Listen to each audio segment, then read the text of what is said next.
Magandang umaga sa lahat. The YouTube channel of the Fraternal Order of Eagles, Limbas Law Corner is back to once again render public service in the field of law, brought to you by the Limbas Marangal Eagles Club of the Eastern Rizal Region 2 sa pamamagitan ng inyong lingkod na isa ng mga abogado at nagtuturo ng batas sa maraming law school sa ating bansa. Okay, the topic. Ngayon ay 31 October 2023. So anong topic? Ay natural, yung tungkol sa election kahapon, barangay election. Anong topic? Ay, isang barangay lang naman ito. Nakatanggap ako ng mensahe itong umagang ito. Maaga pa kanina na di umano sa barangay na yon napakarampant ang vote buying and siyempre vote stealing. At di umano ang nanalong mga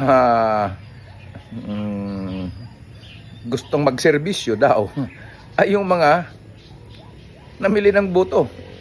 Pataasan ng boto daw. Yun ang sabi.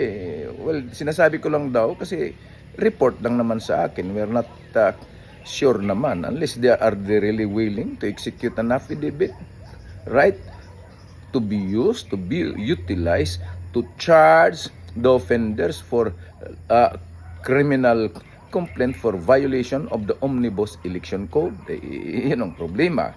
Kasi madaling magsalita, ayaw namang tumulong kung aksyon na. Pero ito lang, sa pananaw ko naman, hindi naman nagkukulang yung Commission on Elections sa pagpaalala sa sambayan ng Pilipino na yung vote buying and vote stealing it is a crime.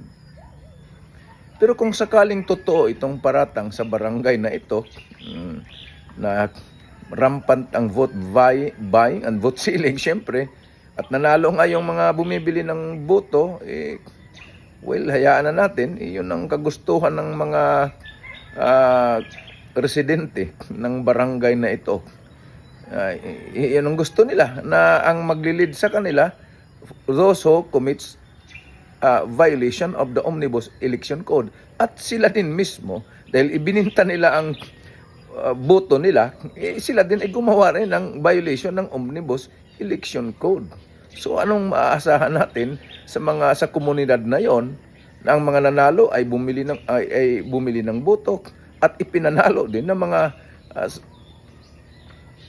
residente ng barangay na yon. Ano nang i-expect natin?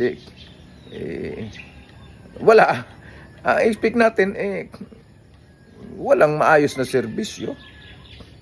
Kasi nga, pare-pareho lang naman sila. Yung nagkandidato at ang mga bumoto di umano. Kung sakaling totoo. Well, ang katotohanan nito, sa akin lang, matagal ko ng krusada itong no to vote buying and no to vote stealing. Bata pa ako, yun na yung krusada ko. Hanggang ngayon, nagkaedad na ako. Yun pa din, hindi pa rin naalis. Lalo na sa lugar na ito kung saan yung report nang gagaling. Right, wala tayong magawa. Ang pagbili ng boto ay isang krimen. Ang pagbinta ng boto ay isang krimen ayon sa Omnibus Election Code. Pero kung yun ang pasya ng mga ilang mamamayan sa bansang ito, hayaan na natin. Yun ang gusto nila. Right. Sana nakapaglingkod na naman itong Limbas Marangal Eagles Club of the Eastern Rizal Region 2 tungkol sa vote buying and vote stealing na isang krimen at laganap ang propaganda rito ng Commission on Elections. Right. Maraming salamat. Magandang umaga sa lahat.